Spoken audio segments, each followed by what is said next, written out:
Blue Umbrella Part 3.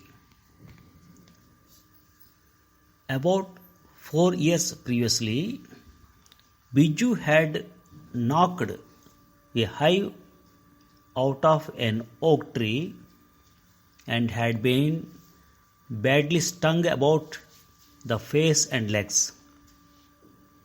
It had been a painful experience, but now, if a bee stung him, he felt nothing at all.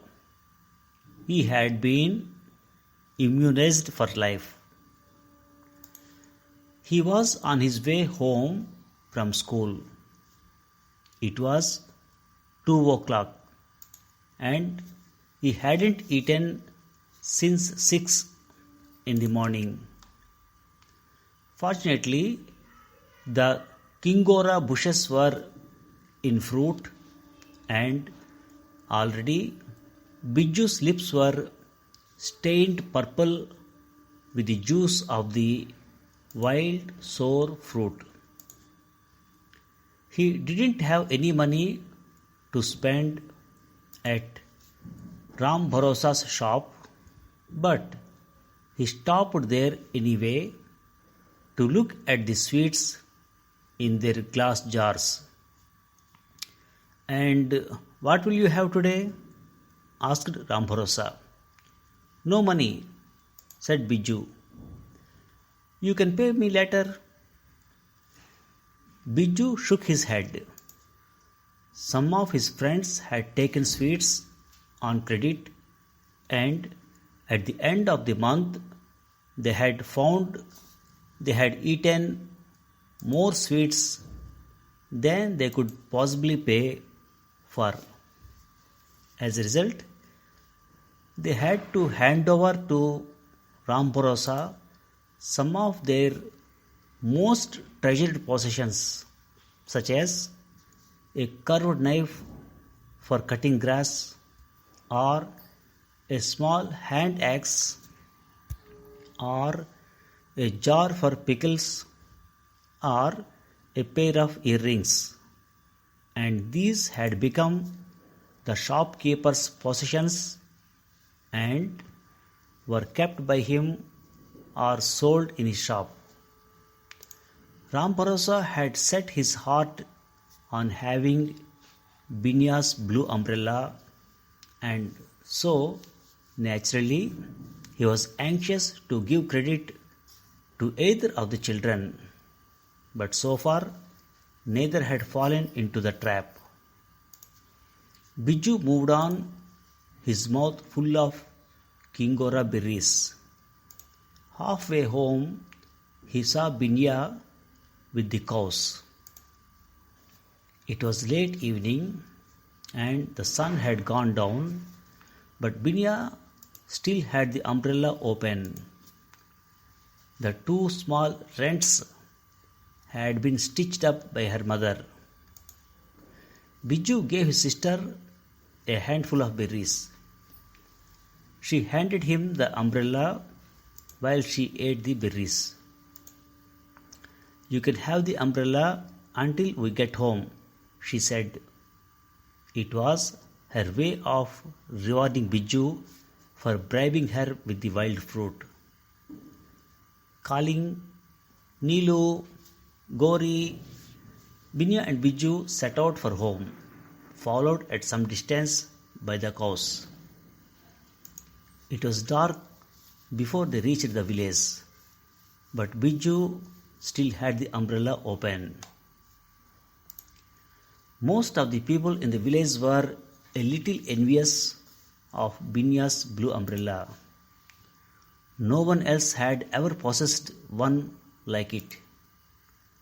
The schoolmaster's wife thought it was quite wrong for a poor cultivator's daughter to have such a fine umbrella, while she, a second-class BA, had to make do with an ordinary black one. Her husband offered to have their old umbrella dyed blue. She gave him a scornful look and loved him a little less than before. The priest who looked after the temple, announced that he would buy a multicolored umbrella the next time he was in the town. A few days later, he returned, looking annoyed and grumbling that they weren't available except in Delhi. Most people consoled themselves by saying that Binya's pretty umbrella wouldn't keep out the rain if it rained heavily, that it would shrivel in the sun if the sun was fierce, and it would collapse in a wind if the wind was strong, that it would attract lightning if lightning fell near it, and that it would prove unlucky if there was any ill luck going about. Secretly, everyone admired it. Unlike the adults, the children didn't have to pretend. They were full of praise for the umbrella. It was so light, so pretty, so bright a blue, and it was just the right size for Binya. They knew that if they said nice things about the umbrella, Binya would smile and give it to them to hold for a little, just a very little while. Soon, it was the time of the monsoon. Big black clouds kept piling up and thunder rolled over the hills. Binya sat on the hillside all afternoon waiting for the rain. As soon as the first big drop of rain came down, she raised the umbrella over her head.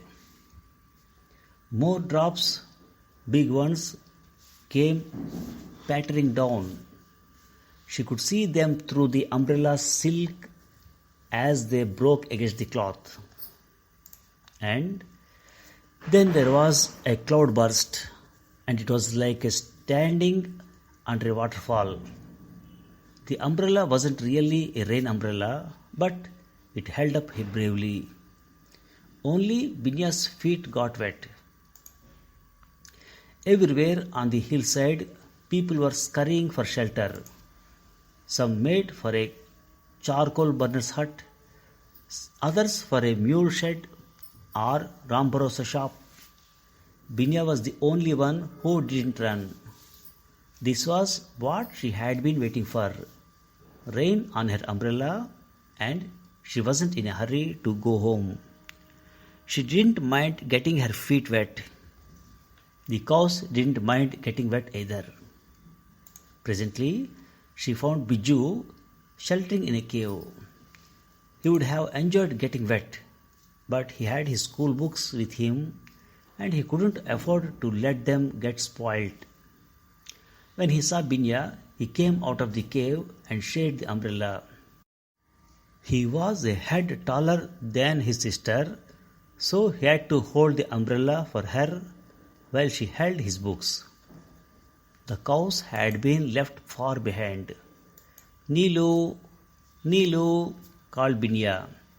Gori, called Biju. When their mother saw them sauntering home through the driving rain, she called out, Binya, Biju, hurry up and bring the cows in. What are you doing out there in the rain? Just testing the umbrella, said Biju. Thank you for listening. Now some of the words and their meaning. The two small rents had been stitched up by her mother. Rent means a hole in a piece of cloth. Most of the people in the village were a little envious of Binya's blue umbrella. Envy means the feeling that you wish you had something that someone else has. Her husband offered to have their old umbrella dyed blue. She gave him a scornful look and loved him a little less than before. Scornful means feeling or expressing contempt. A few days later, the priest returned, looking annoyed and grumbling that they weren't available except in Delhi. Grumble means complain about something in a bad tempered way. Most people consoled themselves by saying that Binya's pretty umbrella wouldn't keep out the rain. Console means comfort someone at a time of grief or disappointment. Binya's pretty umbrella wouldn't keep out the rain if it rained heavily. That it would shrivel in the sun if the sun was fierce. Shrivel means wrinkle and contract, to become dry, smaller, and covered with lines as if by crushing or folding. More drops, big ones, came pattering down. Patter means to make the sound of a lot of things gently and repeatedly hitting a surface. After then, there was a cloudburst, and it was like standing under a waterfall. Cloudburst means a sudden outpouring. Everywhere on the hillside, people were scurrying for shelter. Scurry means move hurriedly with short, quick steps. He would have enjoyed getting wet, but he had his school books with him and he couldn't afford to let them get spoilt. Spoilt means damaged. When their mother saw them sauntering home through the driving rain, she called out. Saunter means walk in a slow, relaxed manner. Thank you very much.